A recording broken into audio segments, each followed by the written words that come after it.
Assalamualaikum warahmatullahi wabarakatuh. Perkenalkan, nama saya Alvina Drianti, NIM 191710034. Saya dari Fakultas Hukum.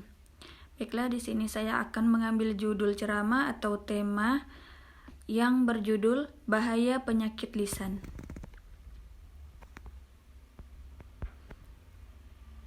Alhamdulillahirabbil alamin, wassalatu wassalamu ala asrofil anbiya'i wal mursalin, Nabiya Muhammadin wa ala alihin wa sabihin ajma'in.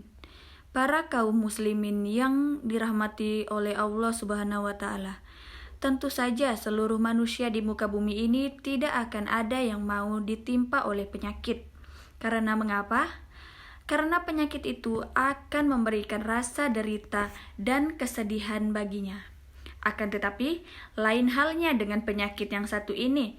Penyakit yang satu ini justru membuat orang yang tertimpa olehnya merasakan kenikmatan dan kebahagiaan. Penyakit ini adalah penyakit lisan.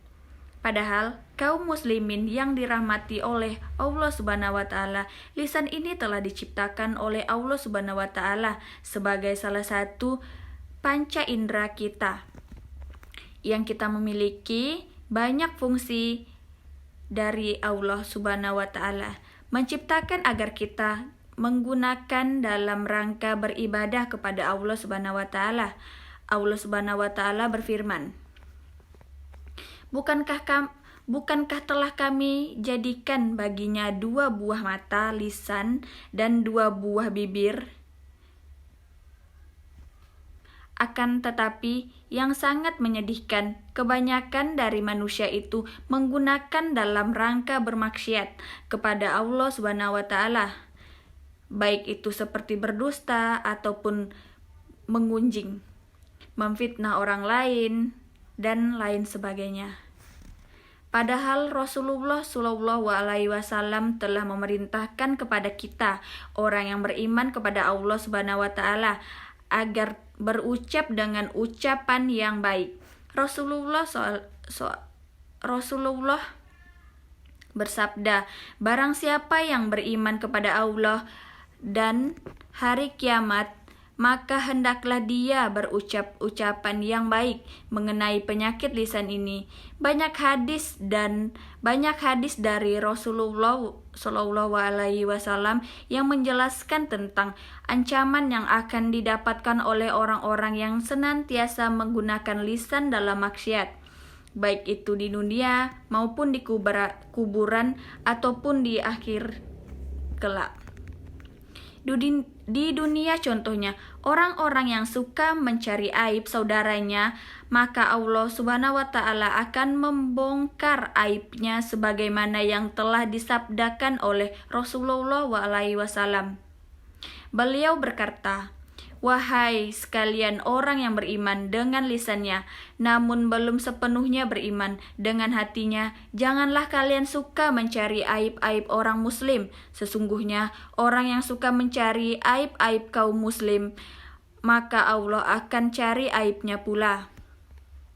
Barang siapa yang Allah sudah cari aibnya, maka Allah akan bongkar aibnya tersebut walaupun dia senantiasa berdiam di rumahnya. Mungkin sebagian dari kita ada yang beranggapan kalau saya diam di rumah tidak mungkin orang mengetahui keburukan saya. Tapi jangan salah, ini adalah Allah Subhanahu wa Ta'ala. Allah wala quwata illa billah. Allah Maha Tahu, Allah Maha Ampun, Allah segalanya. Maka jikalau kau suka mencari aib saudaramu, walaupun engkau diam di rumah, maka Allah akan membongkar aibmu. Kemudian tidak hanya sampai di situ saja, di alam kubur misalnya, orang-orang yang suka mengadu domba ketika hidupnya, maka dia akan diberikan siksa dalam kuburnya. Sebagaimana kita ketahui, Rasulullah SAW bersabda, sedang berjalan melewati 2 buah kuburan.